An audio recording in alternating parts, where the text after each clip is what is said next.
Hi everyone, it's James here from Pro Tools Expert, and it's day 2 of our sessions here at ACM in Clapham in South East London. Bryn Wildish from Audient is still with me, accompanying me on the console. So yesterday we had a look at the basic sort of structure of the console and me starting to get my head around it and starting to learn some of the functionality and some of the cool things that this baby does over other platforms. Today's tracking. Yep. And drums. Yep. It seems a good place to start. Yep. So we've stuck Andy in the drum room, who's going to give us some of his dulcet bass drum foot, quite frankly. Are you there, Andy? He said he's there.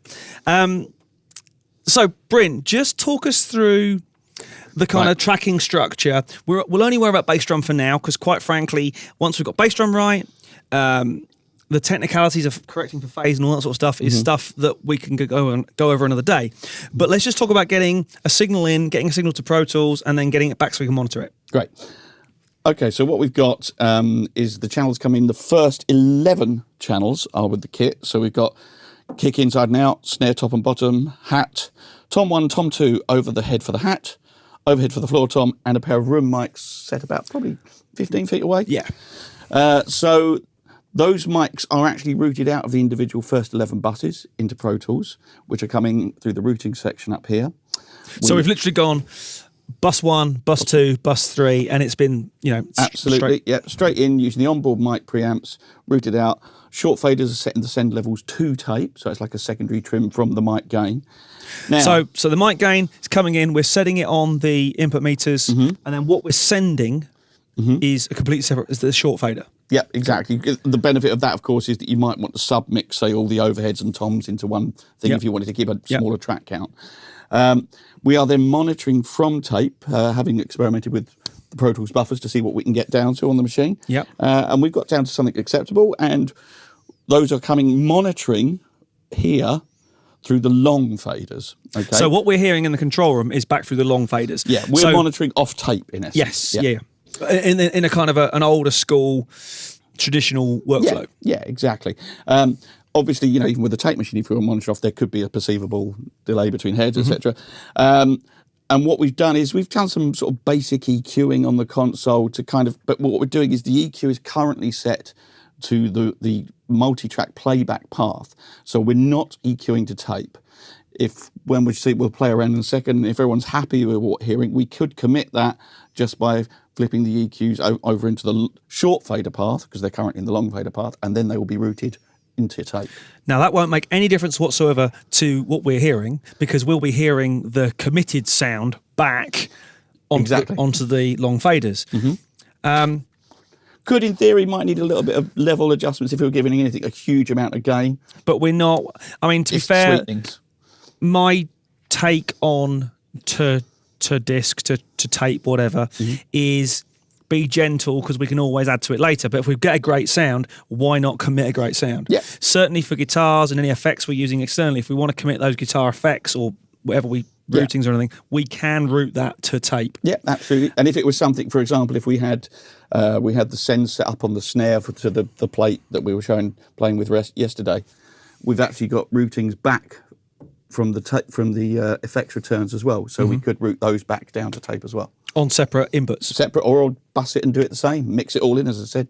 Very cool. Okay, so we're going in at the top, out on the short faders to Pro Tools. Pro Tools over there, it looks lovely. 11 tracks, we're then coming back into the long faders. Now, one of the biggest things for me, as the bloke who usually sits in there, is a headphones mix or a monitor mix. Okay, so what we've got here, we've gone with the mono mix, just for ease, basically. So we've got 2 Q mixes here, which are basically an extra auxes. If on mix down, if you didn't want to, if you're not using the headphones, obviously, you could use those as extra auxiliaries, because they come up on the patch bay, etc. But by default, they come up here to the Q masters here. So we can solo at this position to check the mix there. They're coming down there. So I could do my mix at this point and then plug headphones in and just gently tweak. Yeah. Cool. Yeah. And then we've got that coming to the foldback section, which is obviously fed from the talkback mic as well. Yeah. So we can set up the mix, and we've just got both the left and the right of the foldback one taking from bus A. So we're in mono. We could, if we set up a stereo mix by just doing that, going A and B, so when they could set up a stereo mix between the two auxes. Right. But for what we're doing. Yeah. Perfect. Okay. So, give us, actually, that we can talk to him, can't we? I keep forgetting we can talk to him. Andy, could you give us some kick drum, please, mate? Right. So, we can see on the meter, we've got a decent level to tape. Yep. Here's our send to headphones. Yep. Which is a tracking stage, the most important thing in my world. We then come down, we've put a little bit of EQ on. Yep. We're not worrying about the well, in theory, no, because the EQ, we haven't done that at that stage. We're monitoring. Yeah. Yeah, it's coming to the short fader. Yeah. Which is routed out of bus 1 here. Yeah. Okay.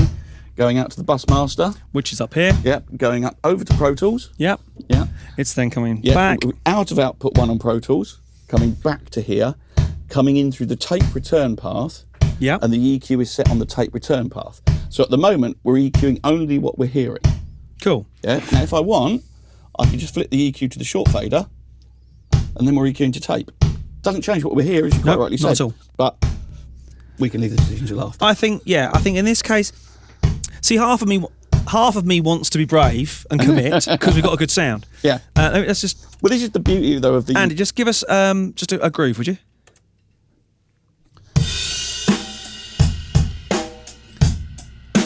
There's no reverb, no nothing. No, we haven't even bothered. We haven't put anything up. No. We've got some room mics in which are adding sort of natural ambience, and it's a good noise. Yeah.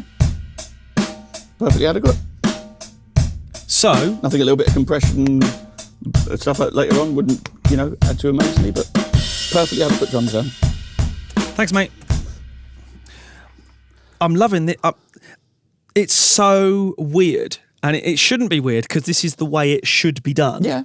It's so weird being able to just go and talk to someone. We've got the sort of the plug-in mic, talkback's all built in. It's just working. So it's just working. So let's actually lay this track down. I'm going to go in there. Bryn's going to drive, which basically means I think starting and stopping Pro Tools. Well, so we have Harry standing at the ready, our tape op for the day. Harry's driving cameras and things. As you can imagine, a project like this is not an easy thing to put together. But next thing you'll hear will be me thumping some tubs, quite frankly. It's a track by my buddy Rex Strother. It's called Sticks and Stones. Enjoy.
So, time for some bass, and just explain the routing on this one, Bryn.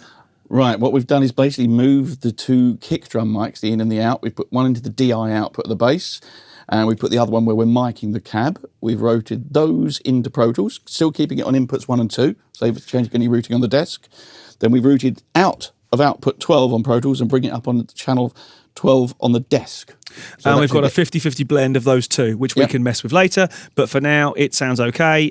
So let's track some bass. Go. Let's reach over and see if I can do another one pass wonder. Anyway, here we go.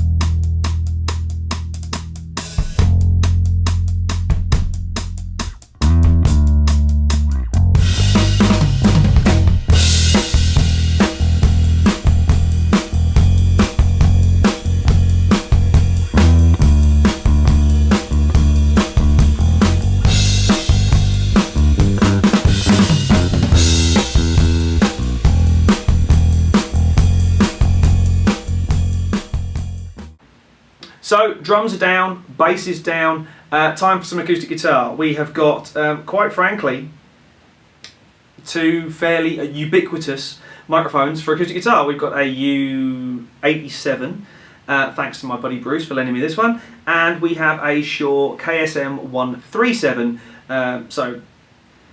neck and sort of fingerboardy noises, and the body sound and sort of the overall tone of the guitar. So let's record some acoustic. We're going to do 2 passes of this. We'll do kind of 2 mics left, 2 mics right, so we get a nice sort of stereo picture. Let's go for it.